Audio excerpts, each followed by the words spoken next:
Hi everybody, I'm Patty Dreier, Portage County Executive. Welcome to Portage County Matters. We're going to start off with a little bit of news and then we'll get to our guest today. My guest is Kelley, our Highway Commissioner, so it's a really awesome opportunity to learn more about transportation and highway care and all that it takes to keep our county safe. So I'll get to that in just a few moments. Let's start off with some news though about strategic planning. On January 18th, about 45 folks came together for a full day of strategic planning. These were department heads and other leaders in those departments, as well as county board supervisors. And prior to this day, we had gathered about 40 different surveys from a variety of different perspectives in order to gather some information and give us a chance to hit the ground running on the 18th. So when we showed up, we had an opportunity with the help of Walter Jankowski, our consultant from Reinvention out of Madison, to compare our organization to a world-class organization, and that meant discussing things like leadership and strategic planning and an emphasis on performance measures and things like that. We also identified planning assumptions. We worked to identify guiding principles and values for our county government. We did some visioning. We looked at who our customers are and what they expect from us, what you expect from us. We had identified strategic issues and 4 of the issues rose to the top. We call them the big rocks. These are the big rocks we have to move in order to move our county forward. The big rocks included technology, facilities planning, human resources, and economic development. You're going to hear more about all of those things in the weeks and months ahead.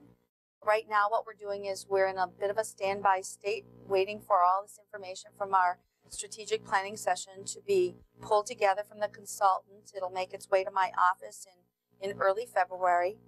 And then we'll start to continue to revise that information, to pull it together and to get out to you and talk with you about it, gather your input on our way to a county board and community presentation in March.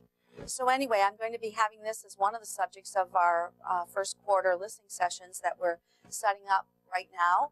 And I'll be out in your neighborhood then, hoping to hear from you. If you'd also like to write, email, call, discuss it on the phone, set up an appointment, you're welcome to do any or all of those things. Anyway, let's make this our plan together, and that means lots of folks need to be involved. A bit of other news. A new solid waste administrator has been hired now for Portage County. His name is Alex Dreier, and he's a half-time solid waste administrator who will succeed John Gardner, who was hired in August of 2010 as an analyst planner for our solid waste department to put it on more solid footing, if you would. And then John continued on as a limited term administrator for the department since September of 2011. He's done a marvelous job of pulling us to this place now. We'll do the handoff. He's training, orienting Alex Dreier, and we'll continue moving forward in that department. Alex is a recent graduate of the UW-Madison Law School with an emphasis in environmental law. He has also got a Bachelor of Arts degree in government with minors in environmental studies and history from Lawrence University in Appleton. During law school, he had interned with the Wisconsin DNR, the Bureau of Air Management and Environmental Analysis and Outreach section. He also then had researched legislation and rules according to the regulation or related to the regulation of carbon emissions and the Wisconsin Clean Energy Jobs Act. He also interned in the office of Wisconsin State Senator Jim Sullivan during law school. And also during undergraduate school, he interned with the Wisconsin Paper Council in Neenah. All of these things combined with his work experience in hazardous waste will make him a great candidate for helping us keep our solid waste department on track. One of the things that's really important to know about our solid waste department is that it's a lot about managing contracts. We have 16 different contracts with that department. And just one of the contracts has 21 partner municipalities that are all part of our solid waste consortium. So Alex's legal expertise and his upbeat personality and his intelligence and passion will all be great assets to the mission. One cool thing to know about Alex, besides all of this, is that he's grown up in a Peace Corps family, so he's got world experience. And I know I learned a lot about solid waste by living over in Europe. I'm sure Alex will bring a lot of awesome perspectives to our operation. So welcome, Alex. I also want to comment about our search and screen process for the solid waste administrator's position, but a common process that I use. And during this process of searching for our candidate, what we do is we advertise for the position, and then our Human Resources Department reviews the applications and forwards qualified candidates to my office. And then I assemble a team of people to function as an interview team, including, in this case, the chair of the Solid Waste Board, a member of the Human Resources Department, the solid waste administrator that was in place at that time, that was John Gardner, finance staff, and myself. And then after the interviews, we move on to another step. It's usually a practical part of the interview process. In this case, we had two parts to that practical interview. One was a mathematical and contract analysis piece, and sort of a practical test, I guess you would say. And the other was a presentation that these candidates were asked to prepare about the role of the solid waste administrator and the department itself. At this point, the interview team that I had originally used, I just added additional members to, so that we would have more perspectives for that second interview. I added another member of the Solid Waste Board and others who were department heads and other staff members. And so at this time, there were a minimum of 9 people involved in being present for that interview number 2 for solid waste administrators. All of these members provided their advice after they had asked the candidate questions as well, and then I made the appointment. And then it goes to the county board. On its way, though, it needs to stop at committee, and so it went to the Solid Waste Committee, and that happened on January 7th. And this is a time when the credentials of the candidate on a redacted application, so all the personal information is removed, like social security number, types of things that's nobody else's business. That information was then provided in the Solid Waste Board packet, and at that board meeting committee meeting on the 7th, then what we did is we gave an opportunity to ask about credentials, and there was a unanimous vote on the spot to move this candidate forward for county board confirmation. What happened as it passed up through the county board is there were some conversations during that board meeting, and basically led to some false reporting by the news. The fact is the information about this candidate had been provided all along the way, and many people were involved in the process. And so I'm really excited that we have so many different perspectives that help to advise me on these appointments. And I just want to make sure that everybody understood that we really have a thorough process, not to mention all the different background checks that are conducted for each candidate that we hire. We're going through another search and screen right now for an emergency management director, and this person will then replace Sandra Curtis, who retired after 25 years of service to our county. And so, as is the case, once again, we'll have multiple numbers of people involved in helping me make a really good decision, because these are important positions and you deserve the best. So anyway, the other bit of news, the last bit I wanted to offer you, has to do with shuffles of physical space, offices in our county. We're moving our dispatch to a larger area in the law enforcement center that's being renovated to better serve the 24/7, 365 operation, and to accommodate the 911 dispatch space we need for our future. Our emergency management office is moving to the 3rd floor of the county annex building, just down the hall from my office. Child support is moving to the Ruth Gilfrey building, and that'll bring us an additional $70,000 a year in drawdown funds for that program to help us with some expenses we need to hire staff to accommodate the heavy workload in child support. We have asked our tenants on the 2nd floor of the county annex building, they were federal agencies as well as Golden Sands RC&D, to move out. They have leases, they've been renting for a number of years. We don't have space to rent anymore to outside agencies, especially since the referendums had failed related to additional courthouse space and so on. So we we are moving UW Extension into part of that space, and we will be moving Corporation Counsel and Human Resources into that space. We're going to shuffle things around on the first floor of the annex building a little bit. Purchasing will move where Human Resources is, and maintenance will be able to fill out the current space that they need, where they're sharing it with purchasing right now. There's lots of things happening, and we're going to keep you abreast of what's going on. The bottom line in all of this is there are several reasons for the move. I mentioned the funding piece, but it's also going to increase some efficiencies among staff members that work in teams on a daily basis. The other thing that's going to happen is it will free up space in the courthouse. That is the space right next to the county clerk's office right now, where you'll find Corporation Counsel and Child Support.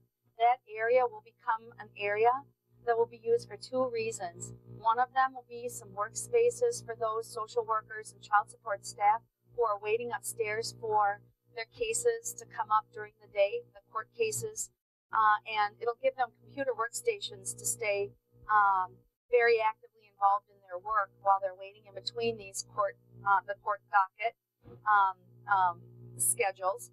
And then the other part of that space will be used for attorney-client conferences. Those attorneys and clients right now waiting for court hearings upstairs in the courthouse, waiting in the hallway, don't have private places to have conversations with about their case. This will free up the congestion, improve the safety on the second floor of the courthouse, and give those folks some private places to have conversations and get the kind of work done that they need to make sure that they have the kind of justice that they also deserve. So these are some of the reasons for the move: improving safety, reducing congestion on the second floor of the courthouse, tapping additional federal dollars for child support, and improving efficiencies. So you'll hear more as we move on. But without further ado, I want to get to the highway topic of the day. The highway topic of the day is as seen through the eyes of our highway commissioner, Brian Kelley. Welcome, Brian. Good to be here.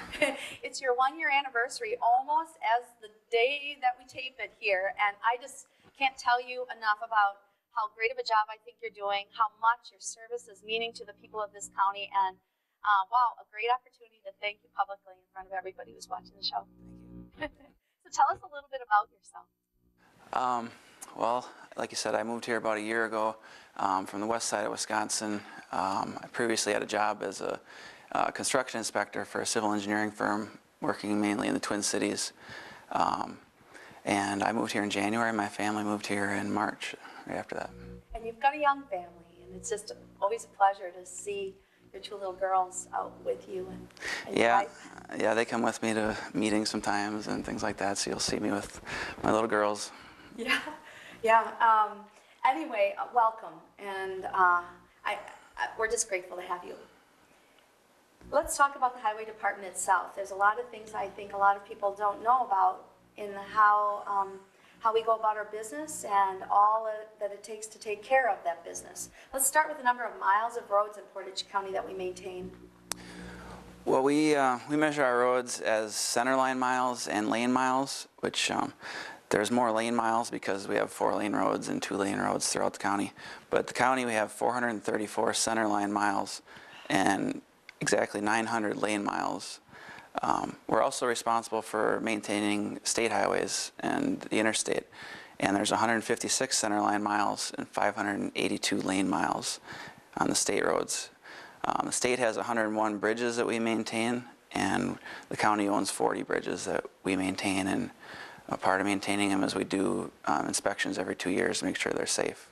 Mm-hmm. And we have a qualified bridge inspector on staff. Correct. Assistant highway commissioner. Yes, Steve Schleiss is our bridge inspector, and I'm also certified as a bridge inspector as the program manager. Excellent. And I have to say I learned a lot about bridge inspection, especially when it was that we were dealing with the 2010 and 2011 floods and what it meant to get out and be able to look at the structures of bridges and the safety and when you need to close them and when you can keep them open. And wow, there's a whole bunch of different angles on that I have a greater appreciation for as a result.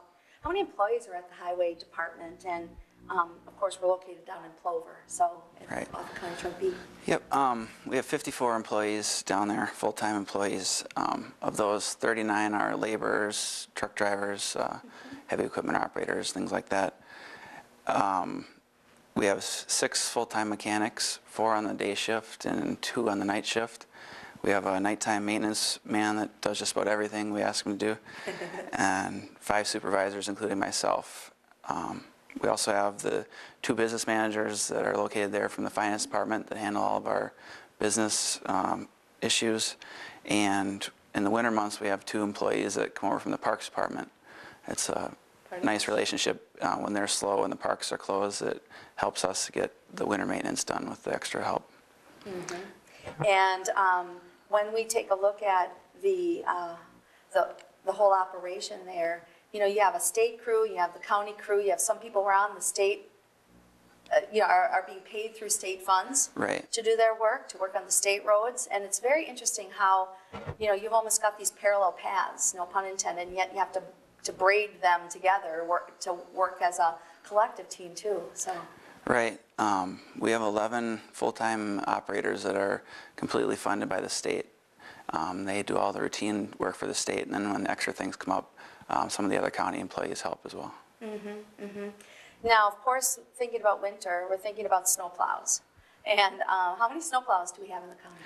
We have 34 of the single-axle dump trucks that you see. We call them patrol trucks. We rotate 2 of those out every year, so we buy 2 new patrol trucks every year. We have 9 of the big quad-axle dump trucks that we don't use those for snow plowing though. We do have 3 graders that we can use for snow plowing as well if we have major drifting or large amounts of snow. When I was learning more about the mission of the highway department, one of the things that I ended up doing, it was last year, was to go in a snowplow, shadowing somebody, a snowplow driver. Actually, I went into 2 different trucks, the more modern truck and the older truck, and look at the differences and experience it in the front seat. Oh my gosh, I had no idea that I mean, you knew it was going to be a lot to keep track of, but I had no idea just what it was until I was in that front seat, watching, listening, seeing what was going on, and how dangerous that job is. I mean, I don't think a lot of us really think about and take that, we take that for granted, about how dangerous the job is of snowplow drivers, and all the more reason why people need to be conscious of the fact to stay back and stay clear, and don't make it more difficult for the snowplow driver than it already is. Of course, they're trying to pave the way, you know, for all of us to have a safer travel. Right. There's no way to appreciate it until you actually ride with them, like you said. But I think the state law says you have to stay back 200 feet from a snowplow. So we ask people to give them lots of room. There's a lot of buttons and things going on inside the truck that they need to worry about, other than the cars that are riding their tailgate running into the back of them. So. Yeah. One of the things I also learned, which I don't think a lot of people know about, is that a plow driver has a certain zone that they take care of, and that zone overlaps with the zone of the next driver's work. Anyway, that way you make sure you've got the seamlessness on road conditions.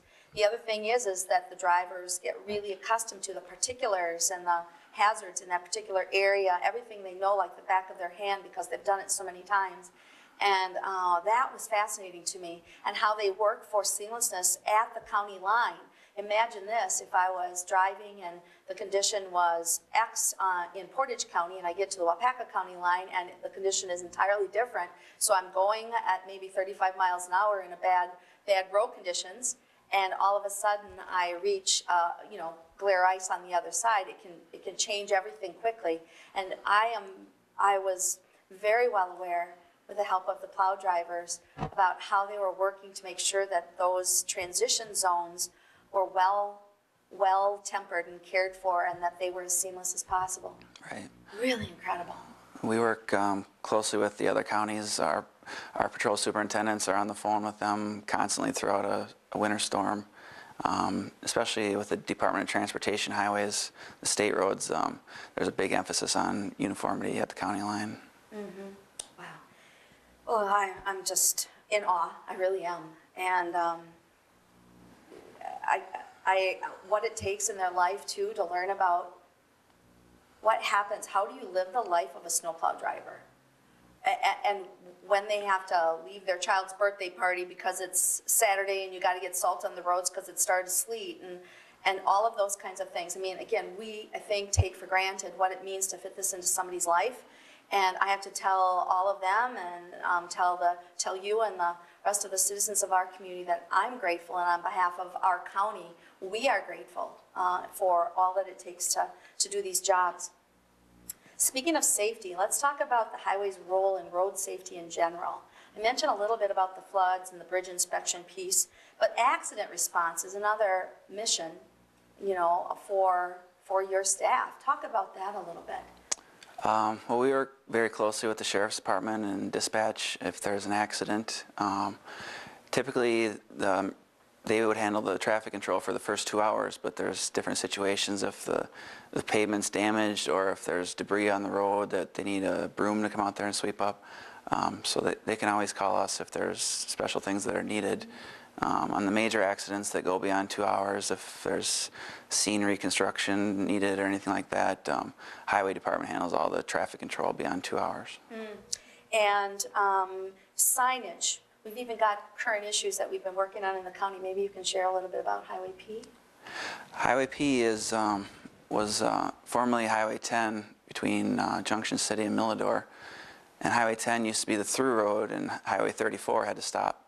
But now Highway 34 is the through road, and Highway P has to stop. Oh. There's been quite a few accidents there. There was a serious accident with fatality this summer. We worked very closely with the DOT and our Sheriff's Department, made some recommendations that were implemented as far as improving the signage and getting some of the unneeded signs out of there that were kind of confusing things. We're continuing to work, take a closer look at that intersection. Actually, yesterday we were out there putting in the rumble strips. There shouldn't be any way anybody could run the stop sign now without knowing what those rumble strips now. Great. So, road safety, you know, disaster response, accident response, signage, connections, the design in the first place, make sure roads are as safe as they can be from the design standpoint. The whole idea of railroad crossings, you deal with all of that. We've dealt with a few of those already, even the town of Carson just recently, and Amherst Junction coming up. So lots going on. You are here to serve and work in partnership with every municipality in this county, and it's pretty amazing watching that in action. One of the projects that I call a triumph for us and the people here in Portage County this last year for highway related to the intention to make an improvement on County Z through Polonia. And what happened is it was identified through the people that there was a greater hazard east of town of where the original project was going to take place. And then the people spoke, the highway committee listened, we all listened, you listened, we adapted that project, you guys made that happen. We have Black Hawk Archers so much more happy about a safer entrance and exit to their property. We have residents along County Z and the through travelers who are much happier about visibility of leaving and on staying on County Z. You know, I mean, if they're passing through or if they're coming onto their driveway.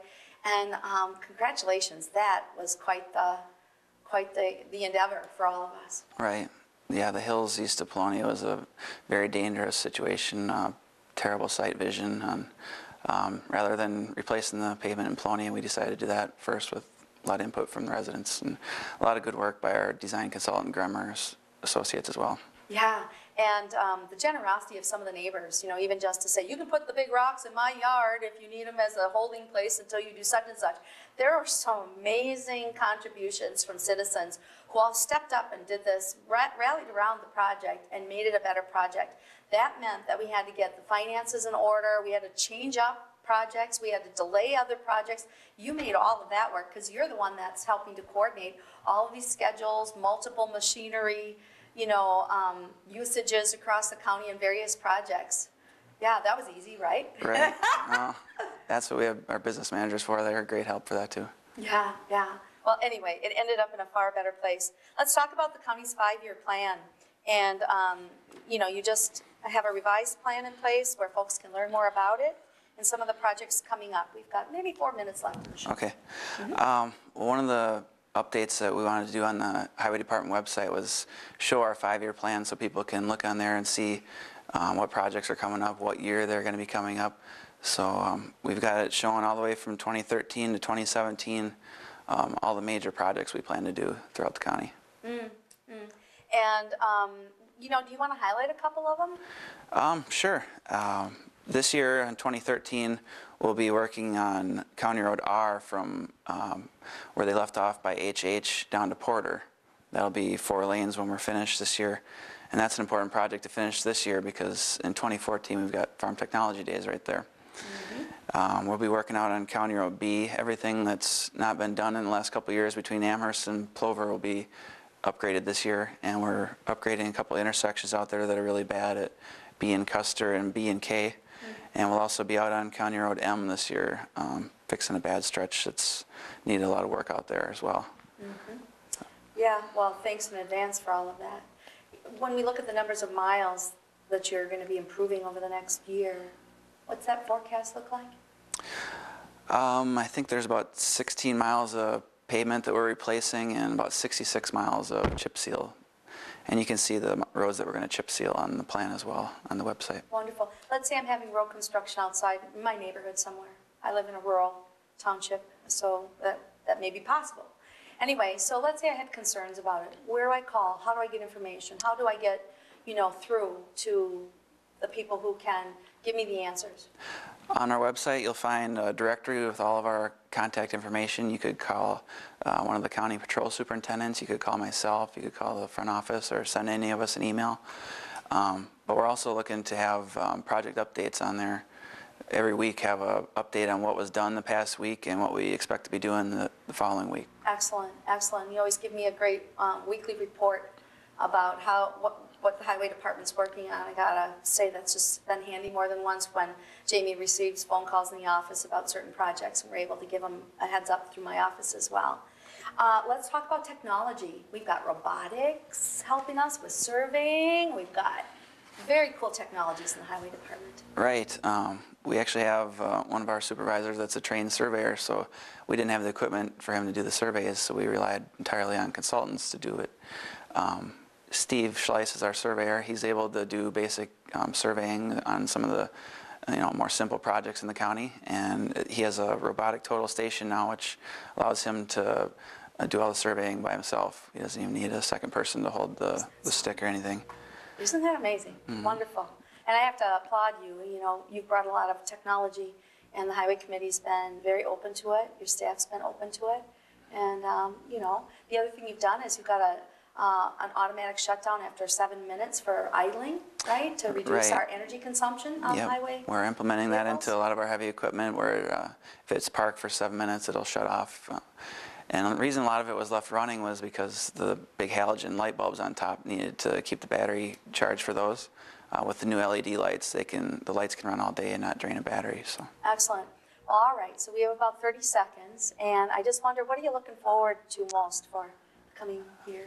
I love construction, so to me it's just the big projects that we're able to do here. We have all the road building equipment, and it's just an exciting time with the amount of work that we have coming up.